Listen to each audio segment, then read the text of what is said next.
Oh, ah, oh,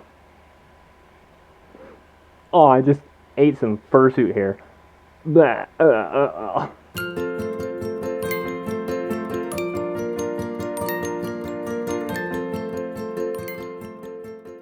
Oh, darn it. I was talking at the stinking thing 10 minutes, and I forgot I wasn't recording. Oh, today, or tonight, I really wanted to do a later video so that I could play with the fun lights in my room. I thought the purple would look really good with the red.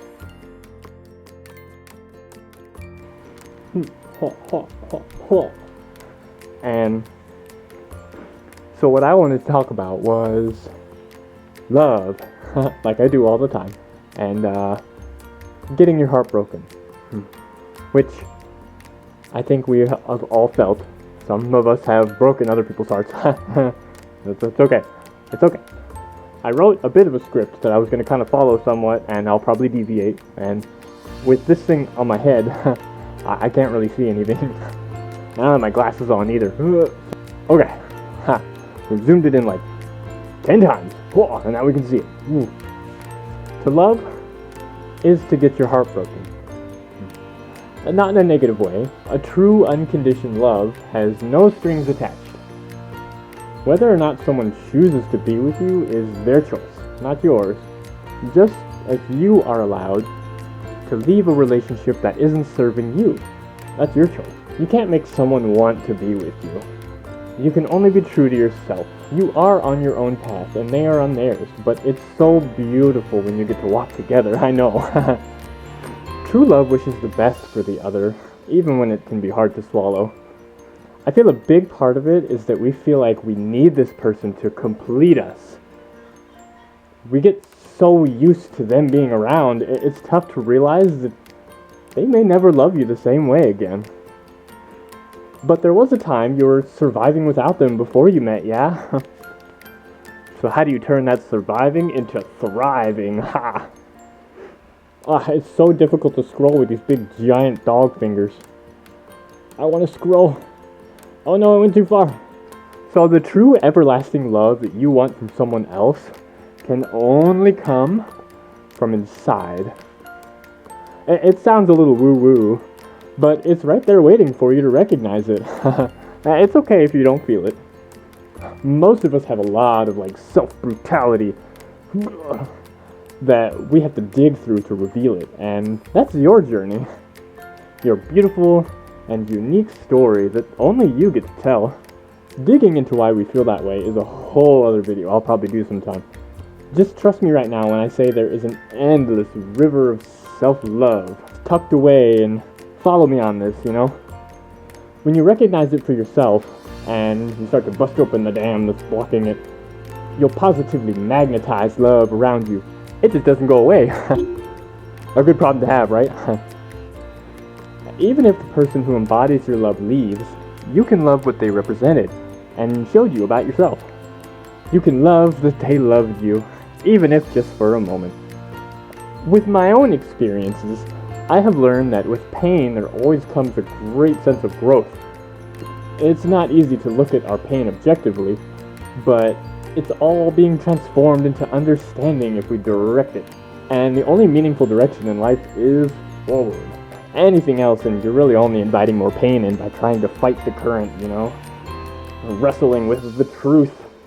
You know, you're trying to fight reality. There's a lot of ways to fight reality. I don't feel like you need to be bitter about anything either. You're allowed to feel however you want. But a common phrase when it comes to anger is sort of like drinking poison and expecting someone else to die for it. There's a chemical reaction in your body and energy to scorn. True love wouldn't attack the person that embodied it. You don't have to excuse any actions that led to your paths diverging. Just wish them the best and understand that every relationship is a tango of two. You still have so much love left to offer. Look at it as time for you to focus on you, so that when love knocks, you're ready to be a gracious host. I don't know about you, But I don't want to hang around a house that's filled with ghosts and demons. Whew. What you are feeling is perfectly natural, and however you need to cope is up to you, not anyone else. Just remember to come back home to you. Sometimes that's all we have. Those who refuse to accept their mistakes may find it more difficult to grow from the experience, and the universe likes to condemn unrecognized faults with a repetition. You get to do it again. I think I went through 4 or 5, 4 or 5 relationships where I kind of kept blaming the other person every time it ended, even though it was my fault too. You have the privilege to free yourself from this cycle. The best part is, you don't even need to stop loving them. To let them leave for another is love. If they grow and learn and are more complete without you, that's love. That's I misspelled that's. I put the T-A-H-T, so it's tats. Tats love. Tats love. To let them go is to love them. It's not easy to look through the pain, and I'm not suggesting you ignore it, but embrace it as your reality, your truth, here and now. Know that your pain is that love. It doesn't have to go anywhere. So we get our hearts broken again and again, and it never heals all the way. It just keeps getting more broken. But so what? That's the beauty of our story here. Each crack reveals your truth. The world keeps turning, and who knows, maybe someday you'll cross paths again. You'll love them as it was meant to be, or you'll just recognize that, your reflections helping heal each other. So cry as much as you need. It doesn't make you any weaker.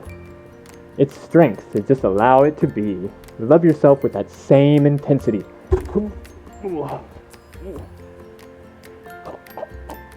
We are here to feel and experience. And in those moments, you're experiencing your truth in a very powerful way. Much love. If it's any consolation, I'll be with you. I'll see you guys next week. Ha!